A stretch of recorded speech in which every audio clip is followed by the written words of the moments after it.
ओम। ओम नमो नारायण। प्रिय साधकों,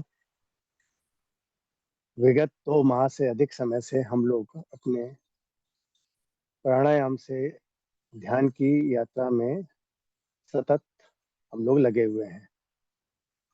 जो कोई भी साधक इसमें सतत जुड़े हुए हैं प्रतिदिन, अवश्य उनको एक नई चेतना, नई ऊर्जा का अनुभव अवश्य हुआ होगा।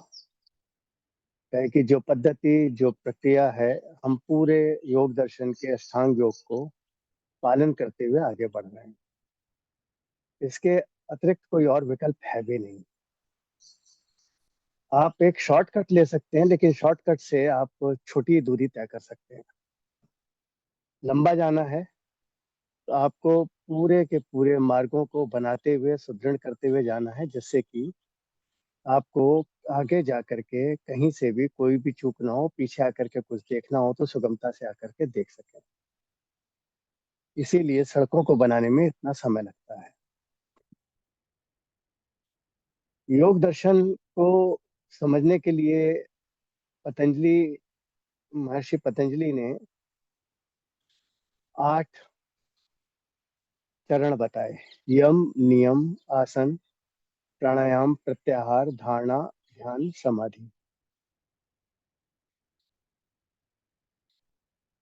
और इन सब को कैसे करना है, क्या करना है, उसको हम लोगों ने धीरे धीरे समझा। और हमने प्रत्येक बिंदुओं को लगभग छूने का, उसको समझने का, उसको आत्मसात करने का प्रयास किया इतने विगत 2 माहों से अधिक समय में। अब हमें इसके भावों को और इसके अंदरूनी जो ऊर्जा को और इनकी शक्ति को समझने के लिए फिर हम अभी जो अपने को लेकर के जा रहे हैं, जो अपने समय के महान कवि, लेखक, या जिन्होंने अपनी रचनाएं अलग अलग तरीके से सोच करके की, उनकी उस चेतना को देखें तो चेतना को देख करके यह तो समझ में आता है कि कहीं ना कहीं एक भगवत कृपा उनके ऊपर भी रही है। ऐसे ही अच्छी चेतना जागृत लोगों में से एक हमने जो लिए हुए हैं, 2 लोग लिए थे, कविवृंद और कबीरदास जी। कबीरदास जी का हमने जो दोहा लिया, उसमें से आज हम एक और दोहा लेना चाहेंगे। और ये जो दोहा है, इसको थोड़ा सा ध्यान से आप लोग समझने का प्रयास करें। जब आप सुने, समझें, तो अपनी आंखों को बंद करके अपने से जोड़ करके इसे समझें। दोहा देखने में, सुनने में बड़ा साधारण और सहज लगता है, लेकिन वो बचपन में पढ़ने में या सामान्य रूप से पढ़ने में तो हमें एक अलग अर्थ भाव देगा। लेकिन हम योग दर्शन की दृष्टि से जब देखना प्रारंभ करेंगे तो उसका अलग भाव आएगा। तो मेरा सभी साधकों से निवेदन है, जितनी भी ऐसी नई वीडियो में नए दृष्टिकोण को लेकर के योग दर्शन को समझने और समझाने के लिए लेकर के आ रहा हूँ, उसको आप अपने अंतःकरण से समझने का प्रयास करें। ऐसा करेंगे तो आपकी आगामी यात्रा बहुत सहज और सुगम होगी। कबीरदास जी का ये जो दोहा है, ज्यों तिल माही तेल है, क्यों चकमक में आग। चकमक एक पत्थर होता है और तिल एक तेल वाला बीज होता है, जिसमें तेल होता है। उसमें जब हम उसको पेरू में डाल करके और पेर करके जब निकालते हैं घानी से, तो तेल निकलता है। ज्यों तिल माही तेल है, त्यों चकमक में आग। चकमक पत्थर में जब आपस में रगड़ते हैं तो आग पैदा होती है। तेरा साईं तुझ ही में है, तेरा साईं तुझ ही में है, जाग सके तो जाग। अब ऊपर की पंक्ति को समझने के लिए नीचे की पंक्ति के भावों को समझना अत्यंत आवश्यक है। तिल में तेल है और चकमक पत्थर में आग है। तो उसको कैसे बता रहे हैं? तेरा साईं तुझी में है। फिर आगे कह रहे हैं जाग सके तो जाग। कैसे? जैसे तिल को जब पेरने जाते हैं, उसकी जब पिराई होती है, पिराई में तिल की खली, भूसा अलग निकल जाता है और तेल अलग निकलता है। तेल वही है, अंदर ही है, लेकिन जब तक उसकी पिराई नहीं हुई, मतलब जब तक उस पर कार्य नहीं किया गया, तब तक तेल नहीं निकला। तेरा साईं तुझी में है। अब तिल का साईं क्या है? तेल।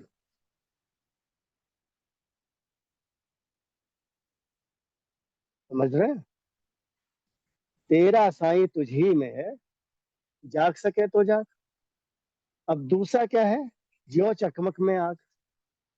ज्यो तिल माही तेल है, ज्यो चकमक में आग। चकमक जो पत्थर है उसमें आग है, लेकिन पड़ा हुआ है तो कोई आग नहीं।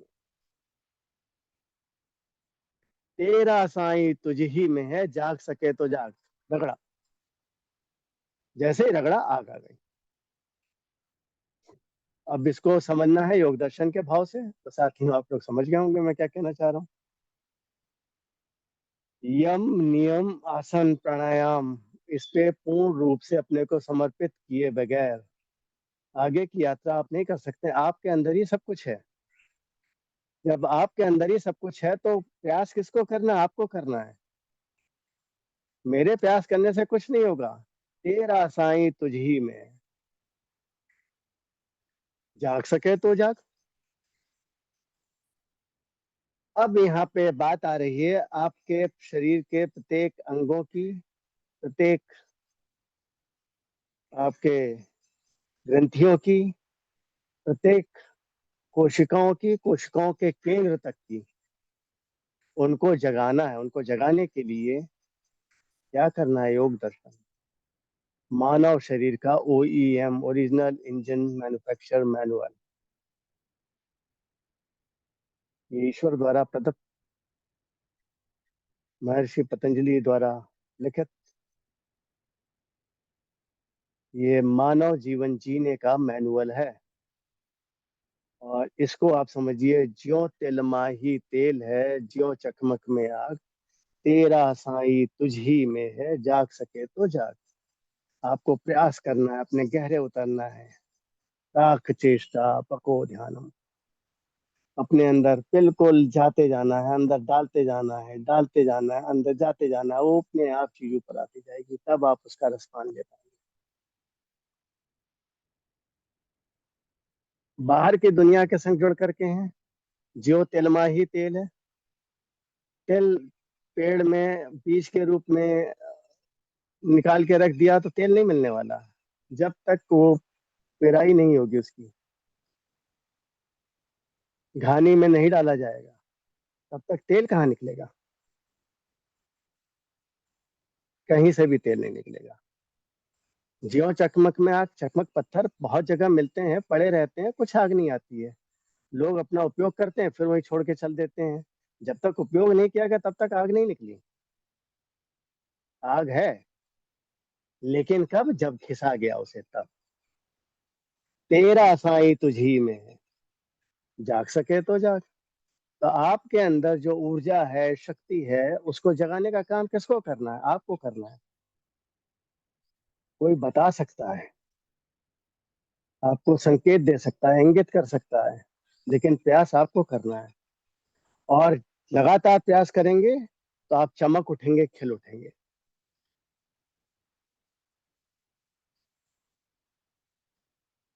और उसके लिए आवश्यक है निरंतरता, सततता। सतत उस कार्य पे लगे रहिए, एक भी दिन का विराम नहीं।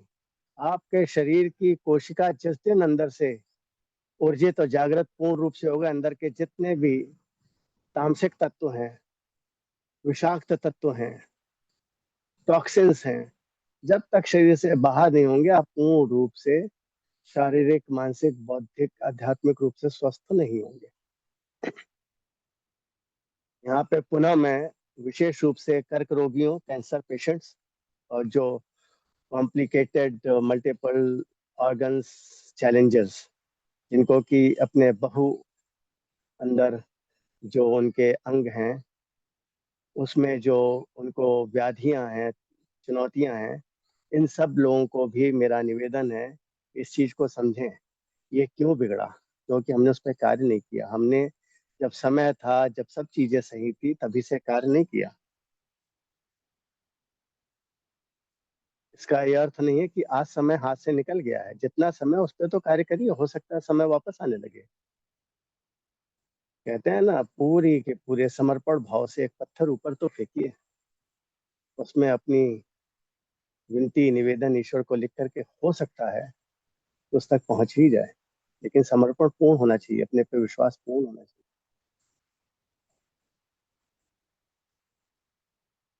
और पूरी शक्ति लगनी चाहिए।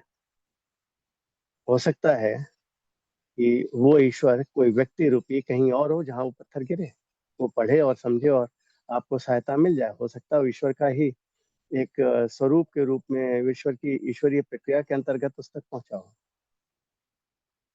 हो सकता है पहला पत्थर न पहुंचे, दूसरा न पहुंचे, लेकिन आप फेंकते रहिए। पत्थर फेंकने का अर्थ है कि खाली पत्थर नहीं, कहने का अर्थ है कि अब बिल्कुल आप में समर्पण, निष्ठा और पुरुषार्थ, और जो आपको विचलित कर रहा हूं, सबसे वैराग्य लेते हुए अपने काम में लगे रहिए, निरंतरता। आप ये करेंगे, सफलता अवश्य आपको मिलेगी। कर्क जैसी व्याधियां और आपके अंग जो चुनौतियों में हैं, जो फेलोर मतलब फेल, क्रियाहीन स्थिति में पहुंचते जा रहे हैं, क्रियाशीलता जिनकी क्षीण होती जा रही है, वह भी वापस जागृत हो सकते हैं। प्रयास तो करिए। फिर आपका चिकित्सक आपको औषधि तो दे रहा है, उस औषधि को भी एक अतिरिक्त सपोर्ट मिल जाएगा आपकी कोशिकाओं तक का, जो ऊर्जित हो रही हैं। इसके लिए यम, नियम, आसन, प्राणायाम। और जब प्राणायाम आप अपना, प्राणायाम का अर्थ ही है एक नई दिशा, एक नया विस्तार, एक आकार देना। आप आकार क्या देना चाहते हैं? उसको घटाना, छोटा करना, समाप्त करना, या विस्तार देना? ये निर्णय आपको करना है। ज्यो तिल माही तेल है, ज्यो चकमक में आग, तेरा साई तुझी में है, जाग सके तो जाग। तो प्रिय साधकों के साथ साथ, जो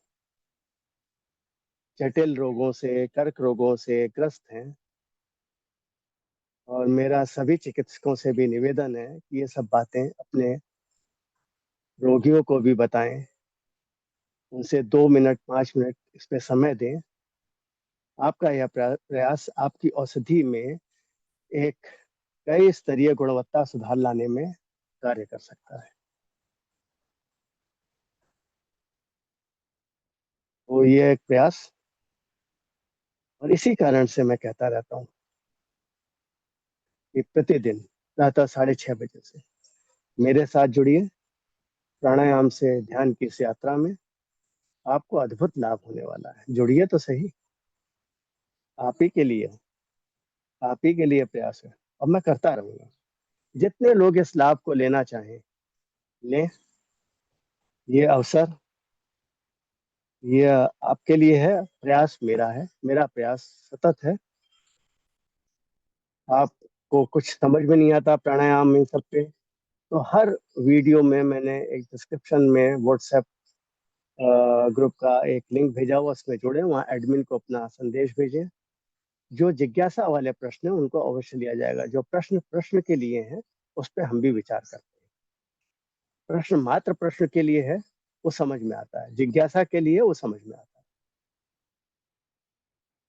इसके अतिरिक्त आप अपने और साथियों को, सभी लोगों को इसके बारे में सूचित करें, अच्छा रहेगा।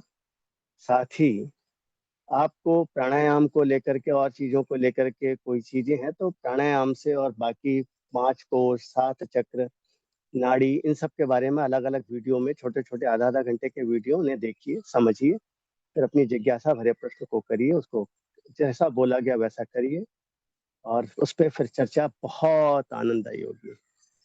आपके लिए भी, हमारे लिए भी, और इस मार्ग पे आगे बढ़ने के लिए, उसको प्रशस्त करने के लिए बहुत ही उपयोगी होगी, उससे बहुतों को लाभ होगा। तो इसी सबके साथ कल प्रातः 6:30 बजे से प्राणायाम से योग की यात्रा, ध्यान की यात्रा में मिलते हैं। तब तक के लिए ओम नमो नारायण, हरि ओम।